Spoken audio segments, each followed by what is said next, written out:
गरीब की दुर्गा भक्ति। जय अम्बे गौरी मैया, जय श्यामा गौरी, तुमको निश दिन ध्यावत हरि ब्रह्मा शिव जी। ओम जय अम्बे गौरी।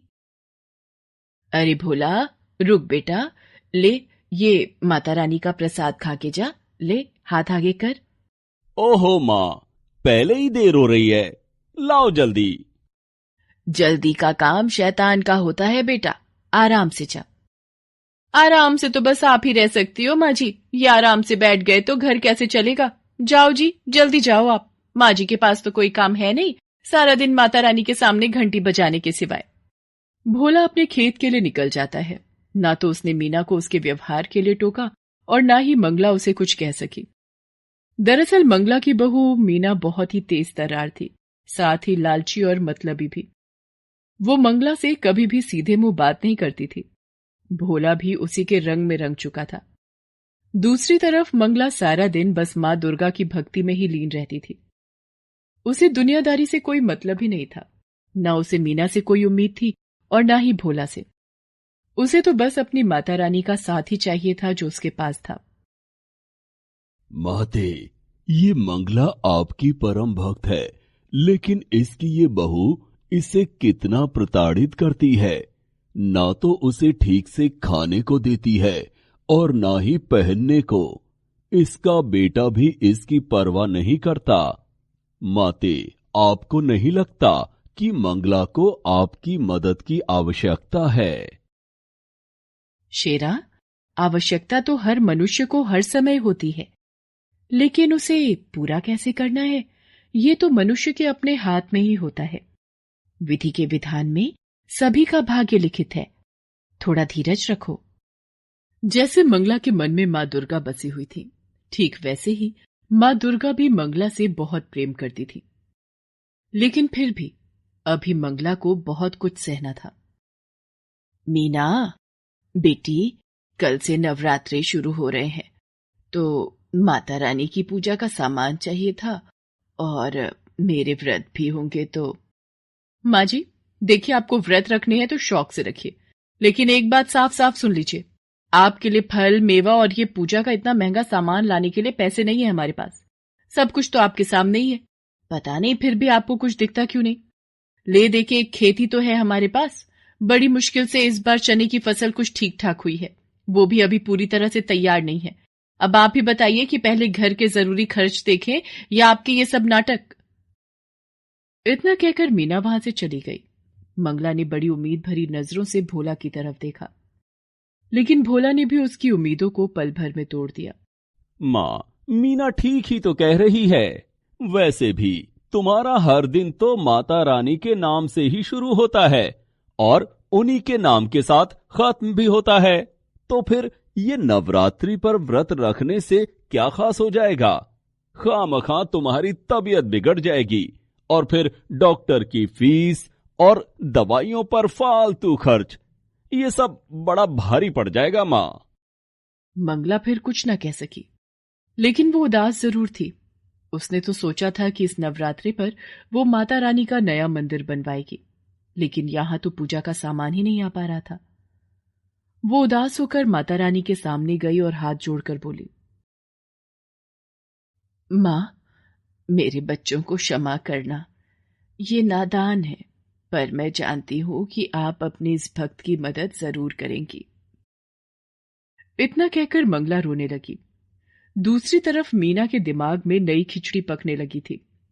सुनो जी, मैं क्या बोल रही थी, अपने खेत की फसल बस तैयार ही होने वाली है, तो किसी को तो उसकी रखवाली करनी ही होगी। हाँ, तो मैं रहता तो हूँ सारा दिन खेत में। देखा, भूल गए ना, कल हम दोनों को मेरे मायके चलना है पूरे 1 हफ्ते के लिए। मेरे इकलौते भाई की शादी है, तो जब आप यहां नहीं रहेंगे तो खेत का ख्याल कौन रखेगा? हाँ, ये तो मुश्किल हो गई। ऐसा करते हैं, तुम अकेली चली जाओ शादी में, मैं रुक जाता हूं यहीं। अरे ना ना, आप नहीं चलोगे तो अच्छा लगेगा क्या? और वैसे भी मैंने शादी के लिए सारी तैयारियां कर ली हैं। आपके लिए और अपने लिए नए कपड़े भी खरीद लिए हैं। ये देखिए, शादी की हर रस्म के लिए अलग अलग कपड़े खरीदे हैं मैंने। तो शादी में तो जाना ही है हम दोनों को। तो फिर खेत खेत को कौन देखेगा? माँ जी है ना, वो रखवाली कर लेंगी खेत की। माँ? लेकिन वो कैसे? वो सारा दिन खेत पर करेंगी क्या? वही जो यहाँ घर पर करती हैं। खेत के कोने में जो एक छप्पर है, वही सारा इंतजाम कर देंगे। उनकी माता रानी की मूर्ति भी ले जाकर रख देंगे वहीं पर। वैसे भी माँ जी के नवरात्रे के व्रत चल रहे हैं, तो उनके खाने पीने की चिंता तो है नहीं। जैसे यहाँ रहने वाली थी, वैसे ही वहां रह लेंगी। साथ में खेत की रखवाली भी हो जाएगी। लेकिन क्या क्या ये ठीक रहेगा? बिल्कुल ठीक रहेगा जी। अब तुम ज्यादा मत सोचो, हमें कल ही निकलना है, तो ऐसा करो, आज शाम को ही माँ जी को जाकर वहां छोड़ाओ। भोला एक बार भी मंगला से उसकी मर्जी पूछता तक नहीं और उसे उसके सामान के साथ खेत में छोड़ आता है। अच्छा माँ, चलता हूं। तुम आराम से रहना और हम 1 हफ्ते में लौट आएंगे, ठीक है? हाँ बेटा, तू मेरी चिंता मत कर। जा, आराम से जाना और बहू का भी ख्याल रखना। मंगला जानती थी कि अब उसे अपनी आगे की जिंदगी उसी छप्पर के नीचे बितानी थी, क्योंकि वो मीना के लिए सिर्फ एक बोझ थी, जिसे उसने खेत की रखवाली के बहाने उतार दिया था। इस सब के बाद भी मंगला दुखी नहीं थी, क्योंकि उसकी माता रानी तो अब भी उसके साथ ही थी। शेरा, कितने दिन हो गए धरती पर विचरण किए हुए। चलो, आज चलते हैं। माँ दुर्गा की बात मानकर उनका शेर अपना रूप बदलकर एक बालक का रूप धारण कर लेता है और माँ दुर्गा स्वयं उसकी माता का स्वरूप लेकर धरती पर आती है। वो शेरा के साथ मंगला के गांव में ही आती हैं। चलते चलते वे दोनों भोला के खेत के पास रुकते हैं, जहां मंगला अपने छप्पर के नीचे माँ दुर्गा की भक्ति में लीन थी। माते, ये तो मंगला है। इतनी तेज धूप में ये यहां क्या कर रही है? हाँ शेरा, ये मंगला ही है। इसे इसके बेटे बहू ने यहाँ बेसहारा छोड़ दिया है। ओह, ये तो बिल्कुल अच्छा नहीं किया उन्होंने।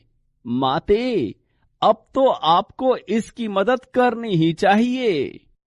माँ दुर्गा मुस्कुराकर शेरा की तरफ देखती हैं और फिर उसे अपने साथ चलने का इशारा करती हैं। वे दोनों सीधे मंगला के पास पहुंचते हैं। फिर माँ दुर्गा मंगला से कहती हैं, माता जी प्रणाम। मेरा नाम दुर्गा है और ये मेरा बेटा है। इसे बहुत भूख लगी है। हमारा घर यहाँ से काफी दूर है। पहुंचते पहुंचते शाम हो जाएगी। अगर आपकी आज्ञा हो तो क्या हम आपके खेत से कुछ चने ले सकते हैं? बस मेरे बच्चे का पेट भर जाए, इतने ही लेंगे।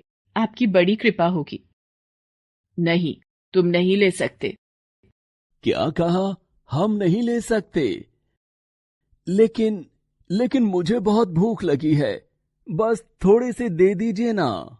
बेटा, कच्चे चने ले भी लोगे तो भला उन्हें खाओगे कैसे? तुम दोनों यहीं रुको, मैं खुद जाकर चने लाती हूँ और फिर अपने चूल्हे पर उन्हें भूनकर तुम्हें देती हूँ। फिर देखना क्या स्वाद आता है। मंगला उन दोनों को वहीं बिठाकर खुद चने लेने के लिए खेत में चली जाती है और अपनी झोली में ढेर सारे चने लेकर वापस लौटती है। आप रहने दीजिए, अब इन्हें भूनिए मत। मेरा बेटा ऐसे ही खा लेगा। कमाल करती हो बेटी, ऐसे कैसे खा लेगा कच्चे चने? मैंने कहा ना, तुम बस कुछ देर रुको। बेटी, मुझ बुढ़िया के पास और तो कुछ है नहीं। बस जो कर सकती हूँ वो तो करने दो, मुझे अच्छा लगेगा। वैसे भी माता रानी के नवरात्रे चल रहे हैं और पता नहीं मैं कंजक पूजन कर भी पाऊंगी या नहीं। इस प्यारे से बच्चे और तुम्हें चने खिलाकर ही संतोष लेने दो मुझे। इसके बाद मंगला बड़े ही प्यार से अपने चूल्हे पर उन चनों को खूब अच्छे से भूनती है और फिर माँ दुर्गा और शेरा को खिलाती है। इसके बाद, धन्यवाद माता जी, आपके चनों का स्वाद मैं कभी नहीं भूलूंगी। इसके साथ ही माँ दुर्गा शेरा के साथ वहां से जाने लगती है।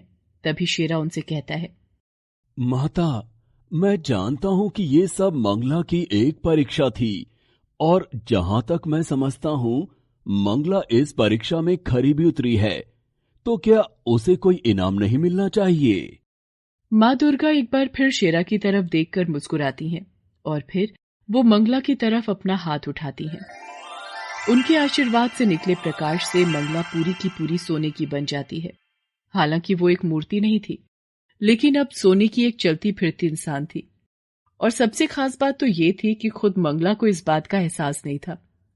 इसके बाद मंगला को जिस किसी ने भी देखा वो अचंभे में पड़ गया। अब तो सारा गांव ही मंगला को अपने साथ रखने को तैयार था, यहां तक कि मीना भी। माँ जी, चलिए घर चलिए हमारे साथ। अब आपको यहाँ रहने की कोई जरूरत नहीं। मैं आपकी खूब सेवा करूंगी। नहीं बहू, तुम्हें परेशान होने की जरूरत नहीं है। अब तो पूरा गांव मुझे रखने को तैयार है। अरे ऐसे कैसे?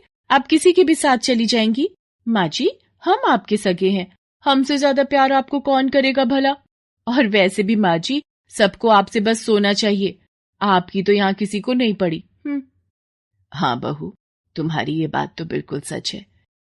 इसीलिए मैंने तय किया है कि मैं किसी के साथ नहीं जाऊंगी, अपनी माता रानी के साथ यहीं रहूंगी हमेशा। नहीं माँ जी, मैंने कहा ना, आप मेरे साथ चलिए, अपने घर चलिए। हम आपके लिए माता रानी का बहुत बड़ा मंदिर बनवा कर देंगे। आप सारा दिन माता रानी की पूजा करना और अब से हर नवरात्रि हम माता रानी के नाम से जागरण भी करवाएंगे। नहीं बहू, अब इस सब की जरूरत नहीं है। इतना कहकर मंगला माता रानी के चरणों में अपना सिर रखती है और अगले ही क्षण वो अपने प्राण त्याग देती है। ऐसा लग रहा था मानो उसने माता रानी के चरणों में ही मोक्ष को प्राप्त कर लिया था। मंगला को जो चाहिए था वो उसे मिल गया था, लेकिन मीना को नहीं, क्योंकि ना तो अब मंगला सोने की थी और ना ही मीना के किसी काम की।